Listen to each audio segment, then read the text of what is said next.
What is up, the internet / YouTube? Today we're going to be talking about the epic question that has been asked for decades, eras. Does money or status matter to women? Now, since this time in history, there's nothing but hearsay and anecdotal stories based on confirmation bias about whether or not this is actually true. And I really want to take this opportunity to highlight the book of the esteemed psychologist and scientist Dr. David M. Buss. The book is called The Evolution of Desire. It's a great book on just human psychology, attraction, survival, and reproduction, but it also will help you answer this question in detail through proven scientific studies.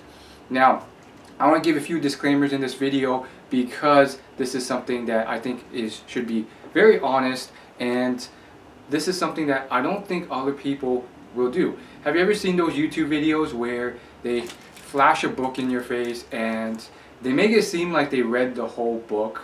I was watching a video by Marie Forleo the other day, and she was talking about this book in front of the interviewee as if she had read the whole thing, but I just wasn't sure if she actually did.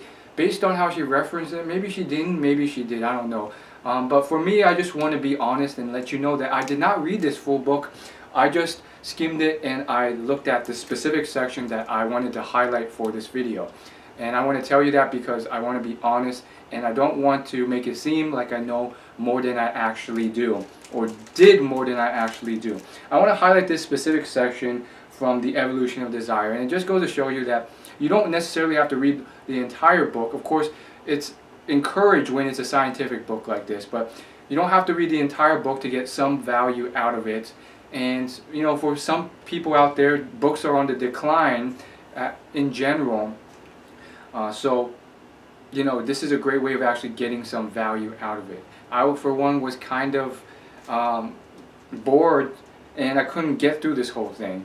But this part is incredibly insightful. Let me walk you through the story and study that they did. So David Buss in this section, he references many different animals and studies signifying how resources is truly incredibly important for animalistic competition. He points to the roadrunner, and the roadrunner actually will kill a mouse or a rat and then showcase this to the female and then kind of dangle it in front of her, and will not release this mouse for her until they have actually copulated.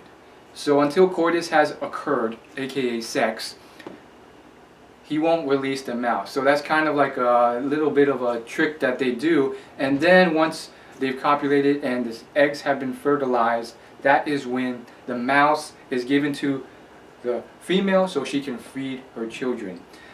Interesting how that plays out. There's a lot of examples of this, but does this actually apply to humans? Do humans actually care about this type of behavior? And the answer actually is yes, with a little bit of distinction. I want to clarify this after I tell you about this, so you don't get the wrong idea. So he highlights a lot of different studies in here and surveys that he does amongst humans to really identify all the different tactics and main behaviors that they use for sexual competition. And it turns out, first off, that the tactics are immense and innumerable. There are tons of stuff in here, including specific antagonistic tactics. So there are things in here where males will actually intentionally lie or intentionally spread rumors about other males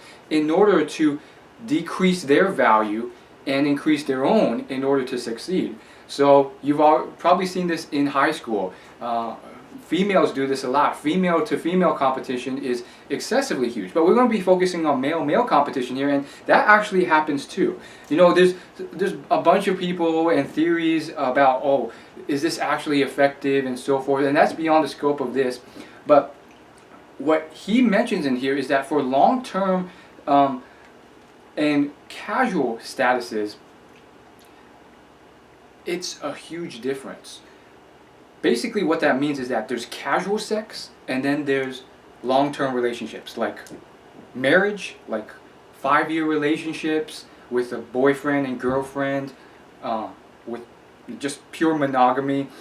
That type of relationship is completely different from casual sex. Now there is some overlap, but in general, he has found that the tactics and what the female, I don't know why I call it the female, girls look for are quite different. And this is obviously the case when you think about it, but he's kind of backed it up with data and proof. But when it's a casual relationship, I'm going to read verbatim from this. He says, showing the potential for having resources by exhibiting studiousness at college or describing ambitious goals to a woman is more effective for attracting permanent mates than casual sex partners. I'm going to read, there's a few more paragraphs I want to highlight, but I want to stop there and just kind of turn it into layman's terms. So in the most casual layman terms,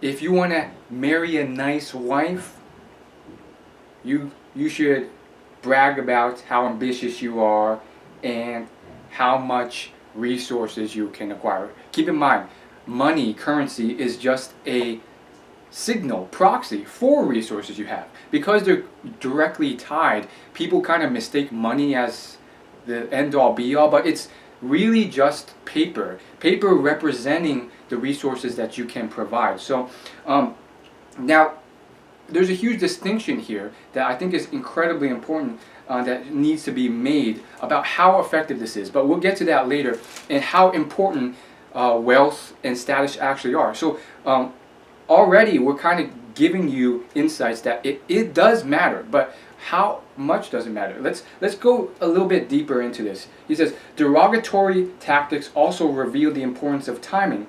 Putting down the economic potential of a rival is most effective in the context of long-term mating. Telling a woman that the other man will do poorly in his profession or lack ambition is highly effective in the marital market, but relatively ineffective when it comes to casual sex. These findings mesh perfectly with the preferences that women express in the same two contexts, desiring immediate resources from brief affairs and reliable future resources from permanent bonds. So basically, women, just like men, are looking for different things when it comes to casual sex versus long-term mating. And if you actually look at the scientific literature for males, it's even more profound. Women will have to compete at a much higher level, and men are a lot pickier when they are choosing long-term partners versus casual sex, more so than women generally, oftentimes, but not always. And that again goes beyond the scope of this, because that's more about female dating tips. But long story short, without the scientific jargon, basically what Dr. David Buss is saying here is that casual sex and long-term relationships differ, and really showing proxy signals that exemplify your future long-term earning potential in terms of the resources you can provide someone: food, shelter, a good life, housing, and so forth. Although you might think you're superficial, they matter. They straight up matter.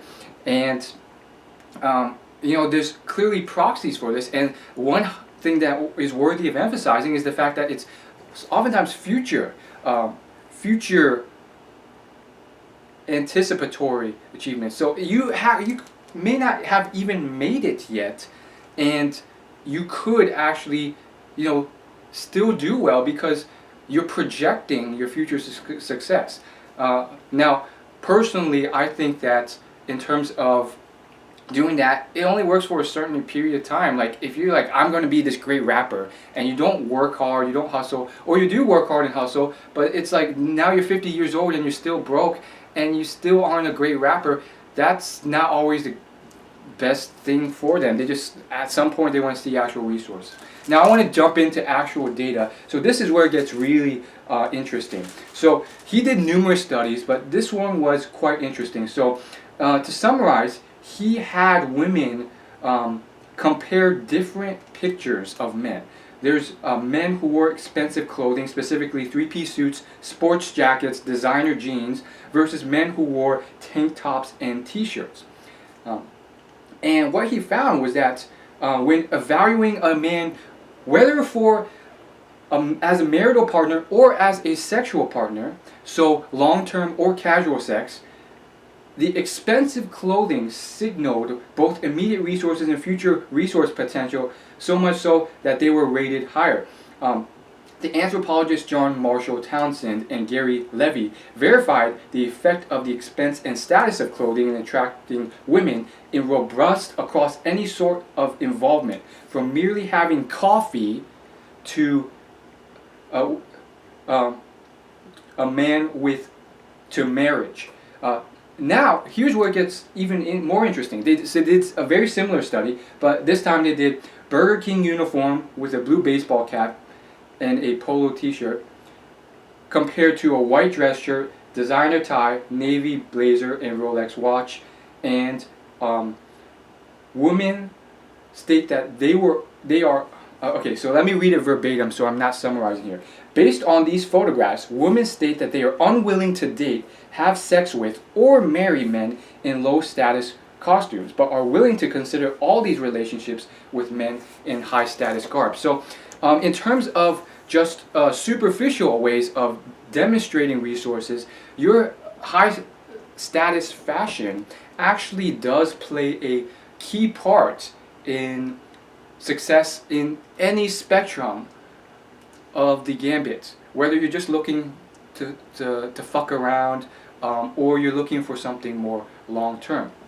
Now, I think what's important to realize here is that when you're thinking about this, the distinction, and here's probably the key distinction I was hinting at the start of this video, the key distinction that should be made is that it's the garment of clothing that makes the biggest difference. If you are trying to signify high status through something that is hidden on your body or hard to distinguish in any way, then you're just wasting money.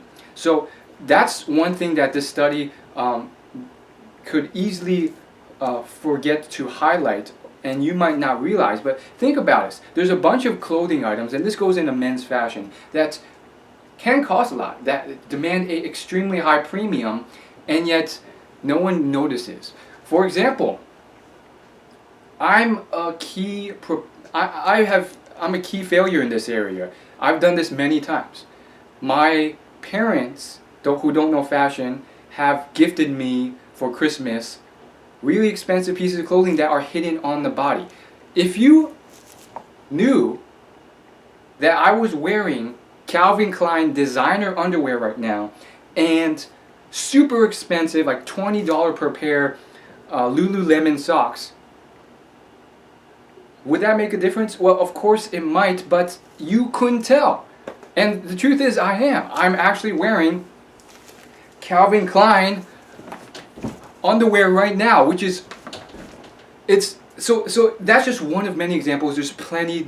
I know people who are they're low income, or they're just not making that much money, and yet they are paying for designer perfume that's like 10 times or 20 times more expensive, and it's very hard to distinguish. It's like it's barely detectable, and when you smell it, no one's like, oh, is that Gucci? Is that Louis Vuitton? It's just perfume to them. So I think there's plenty of ways that people who aren't smart fail to kind of exemplify this. Now, of course, in general, the people who are smart and who are actually rich, they won't make these mistakes, because in general, they will be so rich that their entire outfits are clearly wealthy, but that's not always the case. There's also rich people who dress like they're homeless. And for me, I've made plenty of mistakes in my garment. This is usually my garment of choice, which is this olive green winter jacket that just looks horrendous, from San Francisco. And again, that was a gift from my parents, but the problem with that is that that does not look good on me. It just makes me look homeless. And any type of expensive stuff or high status stuff that is signifying that I actually have good fashion is closed off by that. And unfortunately, especially when it's a more shallow interaction, people will just look at you and be like, that guy's homeless. You could be wearing like a three-piece suit under there and no one can tell. So I highly recommend actually choosing items of clothing that actually matter. And another distinction that should be made is that the studies here compared simply garments of clothing and the distinction between them. I theorize that if you were to compare the same high status clothing item and you purchase one from a mid-price store like J. Crew or Banana Republic, and then you compare that to one that is like 10 times more expensive, overpriced, but it's the same article of high status clothing, say a three-piece suit or a blazer from something dramatically overpriced like Hugo Boss, you are going to find, and a lot of the top YouTube fashion vloggers on YouTube, they talk about this Aaron Marino, Jose Zuniga, a lot of these other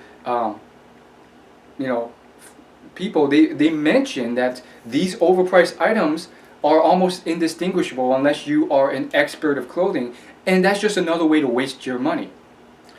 So keep that in mind. You don't fall for the trick. I've seen this a lot of times. People, they think that they'll, make such a huge change by buying the Hugo Bosses instead of the J. Crews or Banana Republics.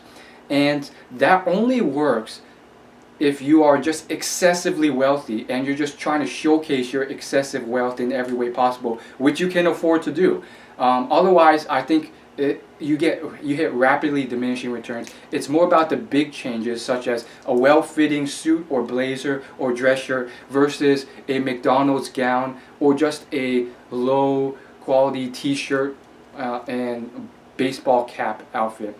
Or just kind of what I do and stop wearing big olive jackets that cover everything else and make me look homeless. What's funny about that is I still get approached a lot by homeless people asking for money, but then when I approach girls with that outfit, in the rare case that I work up the nerve, they always just like look at my outfit and then just like run, which is it kind of sucks, but that's very interesting. I think perception is not the only thing that matters. Of course, obviously delivering what you have, actually being smart and kind and ambitious and all that stuff is important, but the marketing and presentation of that is just as important.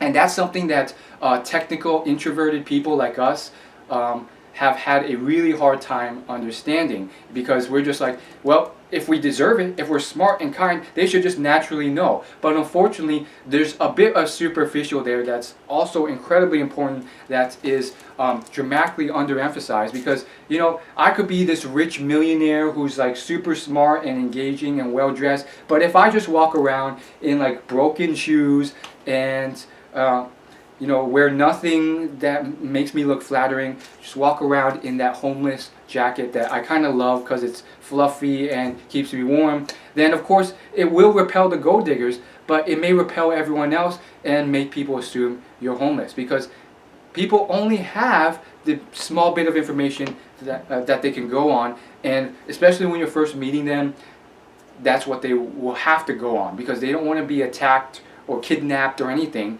And so of course, obviously these things may change if you are in a more casual setting where people get to know you more. Maybe then you can let them in on what else you have to offer. But jumping back to this book, I think one thing I think could have been better about these studies would be the sample size. The sample size for that was tested here was not as large as it could be.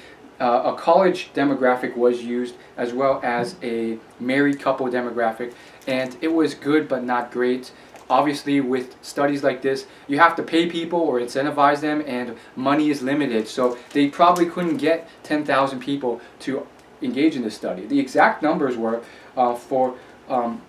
it was 100 married couples and 321 unmarried university students, and that was the that was for the survey study, evaluating them on all the different tactics that they use to come out on top in a sexual competitive environment. There's another study done that was 100 adult married couples and 200 unmarried university students. Again, a smaller sample size, but it was done on some of the more recognizable college demographics, such as University of Michigan, Harvard, University of California, Berkeley. And I think another thing would be, they didn't mention anything about controlling for the different flares or styles of specific college demographics. I mean, because if you're going to choose Harvard versus a super big party school like Arizona State University, there will be likely huge differences in terms of what they're looking for in terms of casual relationships or long-term relationships. But maybe not. And maybe they have the same general rules, but it just so happens that ASU cares just a lot more currently for casual stuff. I would imagine there'd be bigger differences because the people at Harvard are more nerdier, but that's not always the case. There's a lot of top athletes that get invited into Harvard. So overall, highly recommend checking out this book. I know I didn't read the whole thing myself. I only read this section, but my goal here was to kind of give you some actual science-backed advice for once, instead of every other YouTuber who just kind of just talks out of their ass, and then actually promote reading and promote science and this book for actually, you know, looking at more holistic, honest ways of attracting a mate. You know, this goes beyond what the book says. You know, the book does take a more objective view and say that, you know, people do use derogatory negative tactics to try and succeed in the realms of dating. However, I think that the best approach is just to deserve it. Be honest. Don't try and, you know, pull anyone down, because the most high status, valuable, useful people are the people who actually deserve it. They work their butt off and they are rich and they are so high status that they don't need to do anything crazy. They don't need to lie. They don't need to put others down and spread negativity in the world and makes others feel bad and, you know, point out others' flaws or spread rumors. They are just such great people to begin with that, you know, there's no faking it, and it's just like, man, this guy's awesome. Now that's obviously harder to achieve, but I also, you know, pointing out a lot of other interesting insights. I want to conclude here by just asking you guys to subscribe.